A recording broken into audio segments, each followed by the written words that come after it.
மதவாத சக்திகளுக்கும் ஊழல் சக்திகளுக்கும் எதிராக செயல்படும் தமிழக வெற்றிக் கழகம் இந்தியா கூட்டணிக்குத்தான் வர வேண்டும் என்று திருச்சி எம்பி துரை வைகோ தெரிவித்தார். திருச்சி மாநகரில் நடைபெற்று வரும் அரிஸ்டோ ரயில்வே மேம்பாலம், கோரையாறு மேம்பாலம், மாரிஸ் ரயில்வே மேம்பாலம், பழைய காவிரி மேம்பாலம் உள்ளிட்ட பல்வேறு மேம்பால பணிகளை நாடாளுமன்ற உறுப்பினர் துரை வைகோ நேரில் ஆய்வு செய்தார்.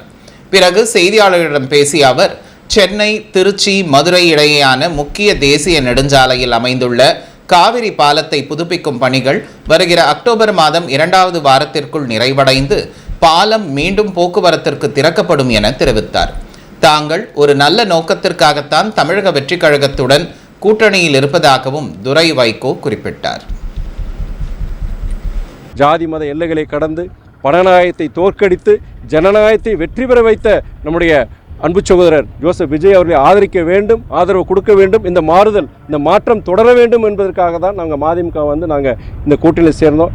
அதன் விளைவாக எங்களுடைய சட்டமன்ற உறுப்பினர்களை நாங்கள் இழந்தோம். திமுக அவங்க சொல்கிற அந்த குதிரை பேரமோ கழுதை பேரமோ அது மாதிரி பண்ணி தூக்கிட்டு போயிட்டாங்க 2 பேரை. இந்த நேரத்தில் எங்கள் இயக்கத்தை பற்றி சிறுமைப்படுத்துகிற மாதிரி அவர் சொல்கிறடைய கருத்தை தவிர்த்திருக்கலாம். அது கண்டிப்பாக அவர் வாய் தவறி சொல்லியிருக்கலாம். இருந்தாலுமே இயக்க தோழர்களுடைய மனசை புண்படுத்தி இருக்கு. அது அண்ணனுக்கு கண்டிப்பாக நான் இன்றைக்கி சொல்லும்போது கண்டிப்பாக அந்த செய்தி போகும். 14க்குள்ளே லான்ச் ரயில்வேஸோடைய பணி முடிஞ்சிடும்னு சொல்லியிருக்கேன். என்னன்னா அவங்களோட நீங்கள் பார்க்குறீங்களே, இப்போ அரிஸ்டோவில் பார்க்குறீங்களே, அந்த இரும்பு இது மாதிரி வைக்கிறாங்க, அதை மேலே வச்சுருவாங்க.